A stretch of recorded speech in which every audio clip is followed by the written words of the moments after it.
Welcome back to the Visionary Blueprint podcast. I am a one-third of Visionary Blueprint, Nicole Eaton. Chelsea Scaffey, another third of Visionary Blueprint, and we are missing our third today. She's prepping for an event that she's having, but Casey will be back with us next week. So we're holding down the fort, and we're super excited. We have a cool topic today. We're going to be talking about unpopular opinions of how to make your business work. Hot takes that people may not like. I guess listen to these and let us know yours. Make sure that you shoot us a DM or hop over to the Visionary Blueprint VIP Instagram account, or you can join us live. We're launching an event. We are doing a Visionary Blueprint mini series called Branding, Bonding, and Botox. It's going to be June 18th from 6 to 8 p.m. at Bondage Charlotte, and we're partnering with VO Med Spa to get you some Botox because I know I need some Botox. Yeah, long overdue. Yes, so it is a really affordable event. We've got Vanessa Allen Photography there. She's going to be doing complimentary headshots, so completely free headshots. Like, why wouldn't you come? We're going to have a lot of really cool things to offer. We're going to be sitting down with Sharice Holiday from the Look Love Babes, and Belle Rape. She is a brand strategist, and another surprise guest that you'll get to hear about later. So we've got that coming up. We'll drop the link in the bio. So if you want to come, you should come. $29 for a ticket. And you get all the information on branding. You get to hang out at the really cool space that Bonded has curated, and you get to hang out with us, which that's going to be fun. We're fun. We're a good time. We're real If fun. anything, you'll make a new friend. You'll leave there with new friends. Yes. So today we're talking about unpopular opinions when it comes to running a business. And so Chelsea and I were just talking, and I was like, well, that's a hot take because, I don't think a lot of people have that opinion. And one of the things that we were talking about, I was saying how my daughter is graduating high school next year, and she's really worried about AI taking all the jobs. And Chelsea was like, no, listen. And what did you say? Well, okay, so I want to start with a little backstory really quick. I guess my hot take, I feel like ChatGPT is like the buzzword right now, and that one is gaining popularity. But I think tech as a whole, there's a lot of people, like it splits a crowd, right? It's 50-50. Some people are like, yes, this is awesome. Some people are like, absolutely not. We're going to lose so many jobs. The robots are taking over, blah, blah, blah. So I just want to start out with a quick personal story. This was probably 7 or 8 years ago. I was back living in New York working from the old company that I worked for. And I want to say it was like a Tuesday afternoon, like 5 minutes until 5 o'clock. We were all getting ready to leave. And this was like your typical cubicle farm. I worked in a finance department, 100 people on the same floor, everybody's in cubicles, and we all get the same email at the same time. We're like getting ready to pack up our stuff and walk out the door. And we all get this email that is from our senior vice president of finance. When you work for a company this size, I want to say it was like 50,000 people globally, the senior vice president is not somebody that ever emails you. Like, this is somebody you don't talk to if you're in the elevator with them. These are top execs of the company, almost like mini celebrity culture kind of when you work there. So the email comes from him, and we're like, oh shit, what's happening? Mandatory meeting at headquarters tomorrow morning, 8 a.m., the entire finance department. We're like, this is it. We all just lost our jobs. This is crazy. So we all go home. Everybody's texting, like, what is this about? What happened? And this is pre-COVID, but the market was definitely getting a little shaky at this point. I don't know if there were like some political things happening, but this was definitely a time when like the talk of people losing their jobs was in the horizon. So anyway, we come back the next morning, 8 a.m. We're all in the auditorium, and he basically comes on stage and is like, hey, we had the opportunity to offshore all of your jobs and send them all to Singapore. We're not going to do that. We like want to stay true to our roots, and the more we offshore, the higher chance we have of somebody buying majority stock in the company and taking us over. We're keeping everything on US soil. However, we're bringing in another tech company to automate a lot of your jobs. And it pretty much, like, it was mostly optimistic the way he delivered it, but it was pretty much like you have two choices: fall in line and be part of the solution, or get replaced by a bot. So, as you can imagine, people left that meeting with mixed feelings. I feel like all of the young professionals were like, woohoo, we're getting promoted. Like, we're going to be part of these huge projects and blah, blah, blah. The older generation was pissed. Like, they come from the generation of you work for one company your entire life and they need to be as loyal to you as you are to them. They were livid. So over the next couple weeks, chaos ensues. There was another company that came in that does, projects of this size. And exactly what he said ended up happening. The people that wanted to be a part of this and learn got promoted, myself included. I ended up very strange. I got put on the project's team, so that was my new job, and I came back to be on the project that was automating my old position. Super awkward. I was literally sitting in meetings with my old teammates, documenting their processes so that the bot could come in and automate them. Now, fast forward a few years, did some people lose their jobs? Yes, we did have COVID happen. There's a lot of different factors. Most people, though, did shift into more analytic roles, which is cool. And that's kind of what I want to talk about. The people that were really interested in tech and wanted to learn doubled their salaries. They got new positions. They became part of the team that actually works on the automations after this other third party company left. um Higher analytic roles is kind of what the company was looking for. They were like, why would we pay all these people base salaries for data entry jobs if we turn them all into analysts and actually use like good quality information that they're coming up with? Like, instead of somebody typing something day in and day out for $40,000 a year that I can have a bot do, I would rather pay them $70,000 a year and present back the information to me to help me make smart decisions for the company. I would Yep. say majority that is what happened. So, all of that to say, um, I think like we're seeing this in our country right now, and not country, all over the world. Tech is changing at the most rapid pace like we've ever seen. I think ever since the iPhone was invented, it was like off to the races. Tech is evolving so freaking fast. Obviously ChatGPT is the buzzword right now, but that's not even scratching the surface. There's so many automation tools out there right now that people are using, and this is my hot take.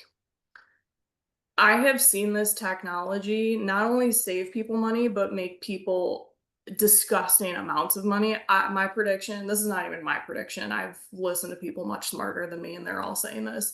We're going to see more millionaires in the next 10 years than we've ever seen in the history of the United States. And I really, truly believe it's because there's this wealth of information that's available in 2 seconds. Like, you don't even have to Google things. You can ask these bots super, super high information questions. I don't even know if I'm wording that right. They'll tell you like way better information than Google will.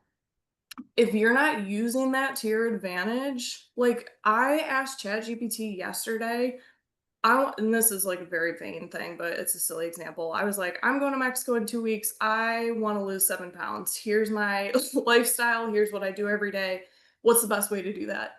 It wasn't just like, "Oh, eat chicken." It gave me, like, really, really concrete information, like, "Hey, have you tried carb backloading, like, not eating fruits and starches until right after your workout? Have you tried going for a fasted walk in the morning, just 5 to 10 minutes before you put food in your body?" I'm like, "No, I didn't think of that." I know that's a silly example, but you can literally type into ChatGPT, like, "Here's what I'm good at. Here's what I like to do. Here's how much time I have in a week free. What's the quickest way I can make $1 million?" It'll tell you. Like, if you want, I just said this to Nicole, if you want to take a free MIT class on YouTube, it's there. Like, there's information is all over the place now. And there's so many people not taking advantage of it. I just think it's silly to be afraid of something. Number one, that's inevitable. It's happening. Like you can get mad about it, but it's the natural progression of society. Like it's here. You're not going to change it at this point. So going back to my original story, you can be part of the uptrend, learn how to use it, learn how to make your job easier. Your job might change, but you can still incorporate these things. Or you can be pissed about it and get left behind. I think like that kind of sucks, but I think things like that, anytime new technology comes in, it does split the crowd, and there's people that are going to take advantage of it and make a shit ton of money, or just maybe it's not even about money. Maybe you just get more freedom back. My mom, I was just telling you, she has to write a grant every 3 years. It takes her like 6 months to write it. She had ChatGPT help her. She submitted it early this year. Had it done in 2 weeks. So is it making her more money? No, but does she have all that time back and less stress? Yeah, I think she's happier because of it.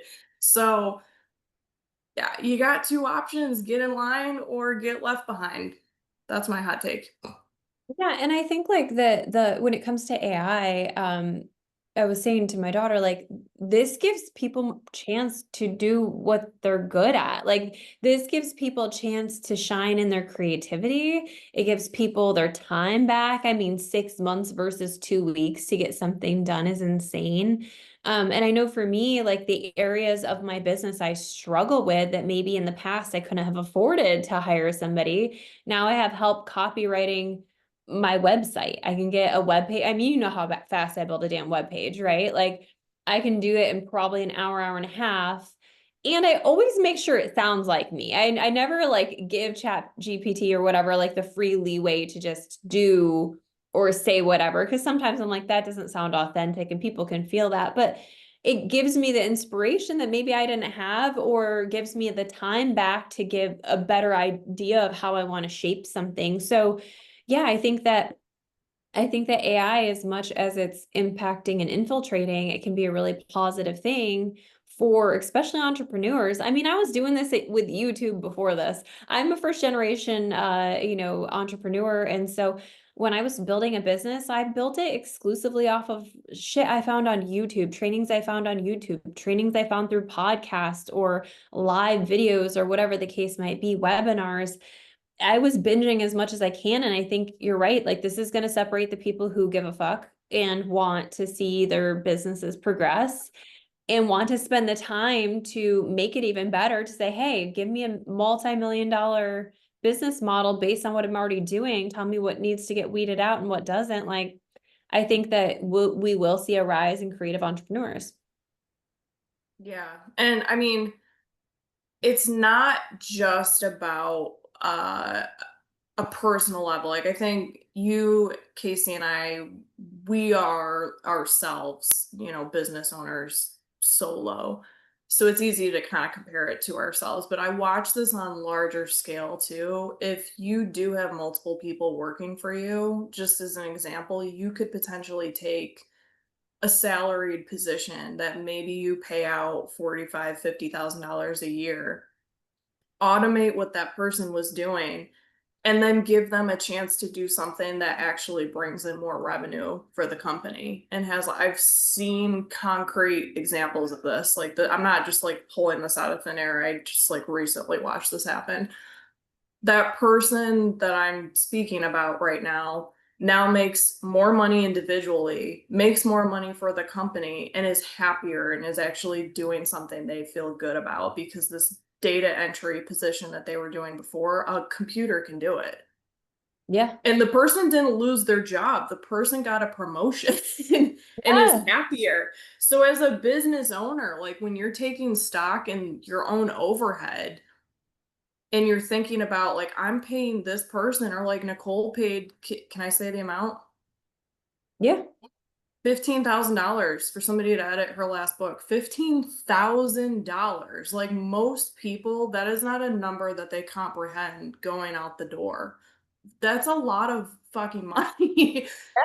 Sure is. ChatGPT can do it for free. Like, and what is that? It's not hurting anybody. Like, there's still people that are going to be editing and publishing books, but maybe the work changes. Like, well, I should take that back. I'm saying it doesn't hurt anybody. It's gonna change jobs. Like we were just joking, people are gonna try to represent themselves in court now with this. I understand like there are jobs that maybe are gonna become obsolete, or maybe they change, maybe they get better. Like, because the people that are gonna rise to the top and say, okay, like more people can do this now, but what's going to set my business apart? Web design is a perfect example. Like, there are successful web designers out there right now.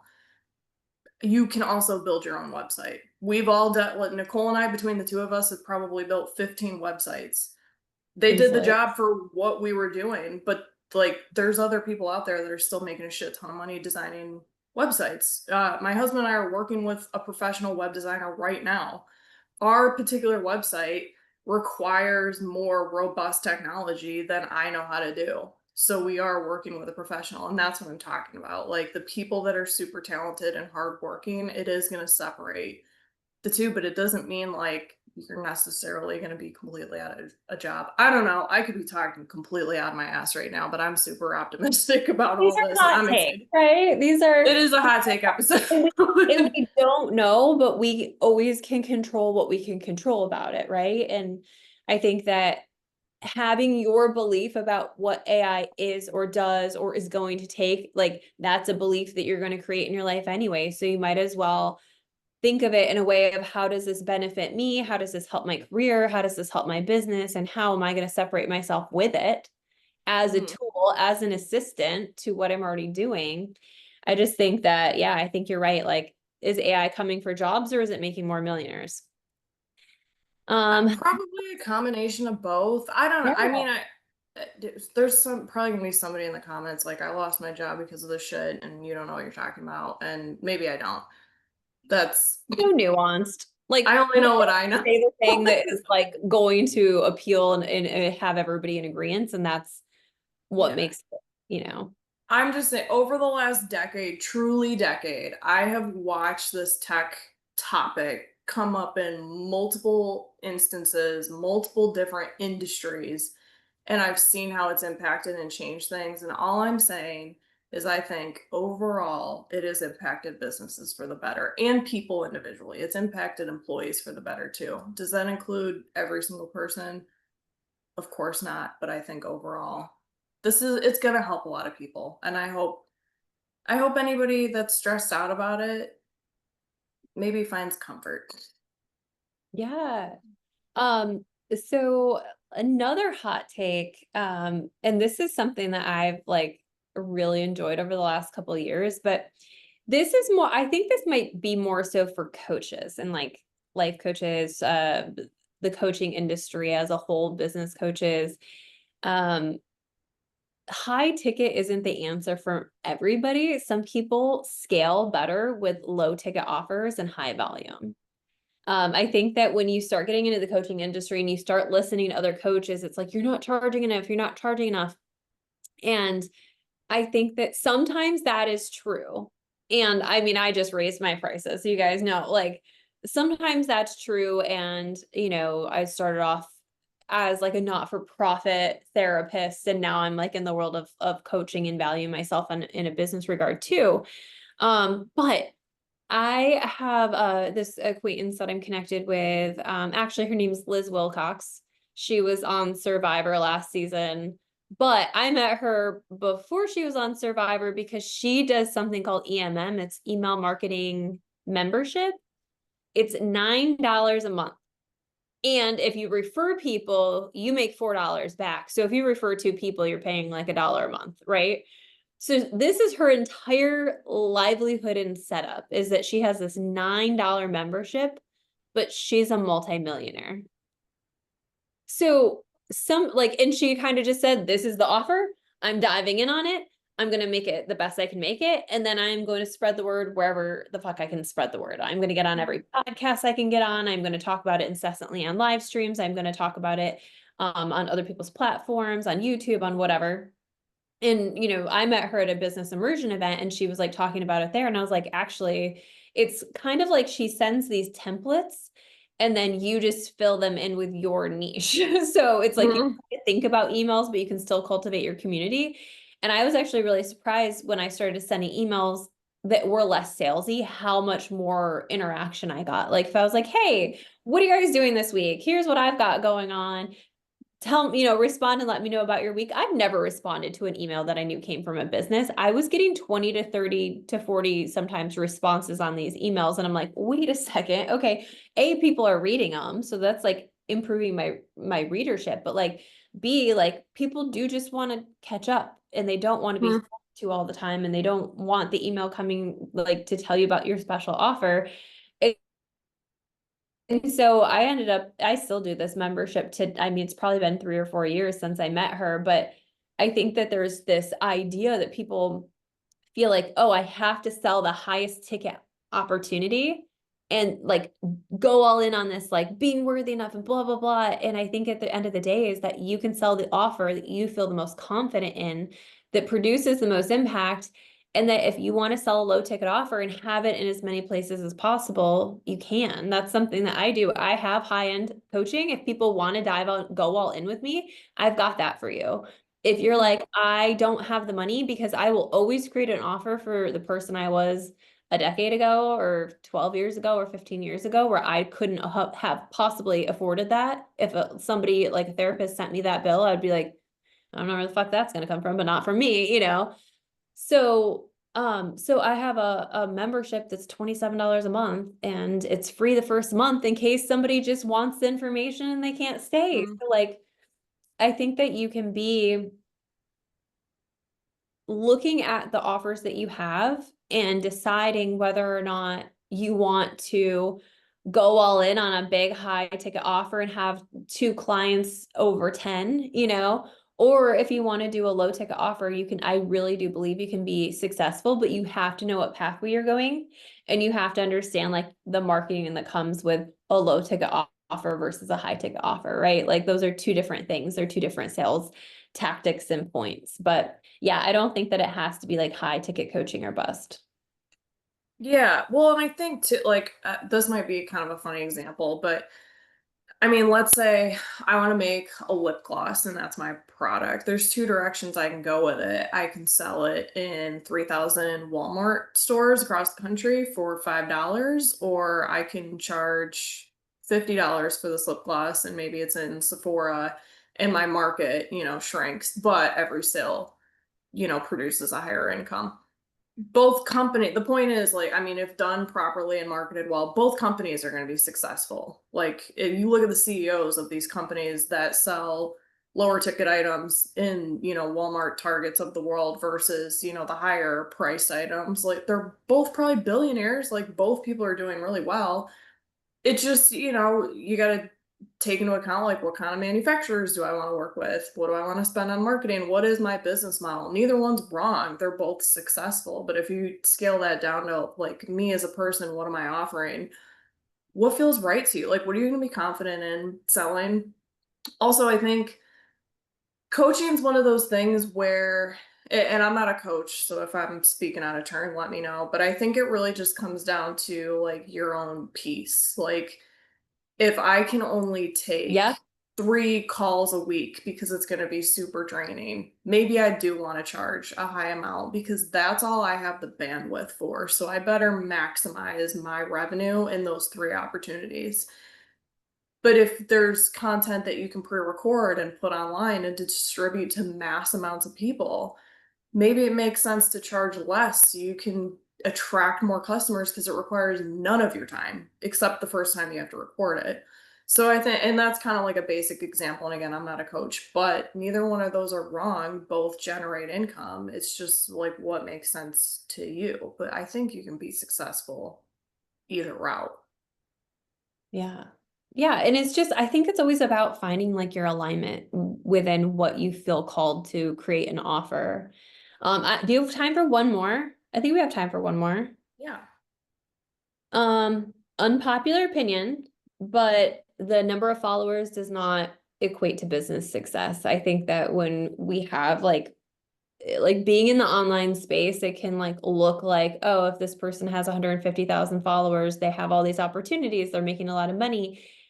I know so many people who have insane amount of followers who aren't making a dime because they don't have a system. Because they Mhm. like you having a pretty Instagram does not equate to you having money, and it doesn't equate for you having a business structure. Like at the end of the day, some of my like favorite people, the most successful people I've met, don't have social media. Like Mhm. they don't. And honestly, like when I was in New York before social media, like my entire business was grown and ran through word of mouth. And so it was funny when I landed in Charlotte and I was like, ooh, I need an online presence because I'm working from home and I don't have like an office and all of this stuff that it was like, oh, like people don't know what I can do. And I've been doing this for almost 20 years, right? Like they don't understand like what I've actually created because I don't have that same online presence that I had energetically and like, client wise in the space I was in. And so, I think you can get hung up when you are heavily online and in an online space of thinking that the people you're hiring just because they have a good following means something about what they'll produce. I actually had a client who came to me after going to a really, really high ticket lady. And she's like, yeah, I'm in this $90,000 mastermind.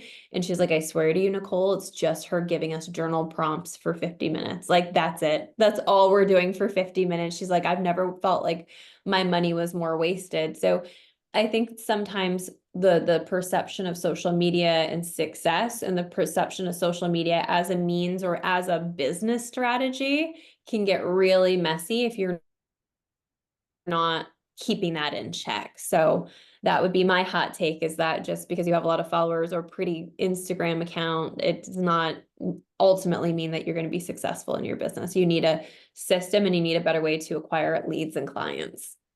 Yeah. And I mean, it's not always the benchmark either for how businesses generate revenue. I have two examples of that super quick. My husband and I just took a week-long webinar a couple weeks ago from this very, very, very successful real estate company. They don't, the agents individually sell real estate, but this company has started their own like automation training webinar, and they've got a bunch of people on their team, and these people do really well. Like they're training us how to use the software that we're using right now, but they get people signing up for their VIP thing. I mean, there was like 200 people on this call. They stayed all 5 days.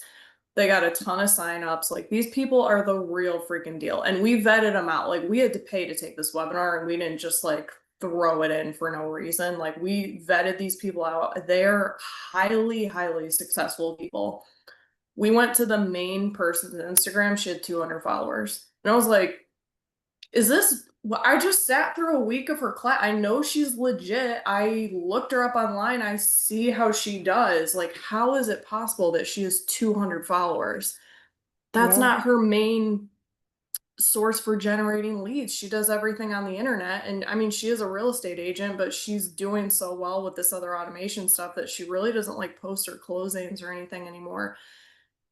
Listen, I'm biased, but my husband's company, I run the social media for it. We also don't have a lot of followers, but I really don't like I don't take that to heart because I can't really fathom why people would want to follow their favorite mortgage company on social media. Like it just to me, I'm like, yeah, that makes sense. I don't really follow their mortgage. I'm not gonna follow like a banking institution like Wells Fargo. Right. I don't care what they're posting. It doesn't mean they're not successful. And I'm sure like big businesses like that, they're buying a lot of their followers. So anyway, I don't think social media in every single business is a good benchmark for how successful somebody is. If that's your brand, if you're an influencer, obviously that's how you get contract deals. That is your currency, your Yeah. followers. But businesses individually, like maybe social media is not where you shine, and that doesn't mean you're still not making millions of dollars a year. I've seen Yeah. it multiple times. Worry about your systems, worry about what you've got, set up. But let us know your hot takes. Make sure you catch up with us on Instagram, YouTube, wherever we are, and check out the Visionary Blueprint miniseries, Branding, Bonding, and Botox on June 18th. We would love to see you. And if you guys have suggestions for topics you're dying to hear us talk about, make sure you shoot us a DM or a message. We'd love to hear from you. All right, guys, we will catch you next week.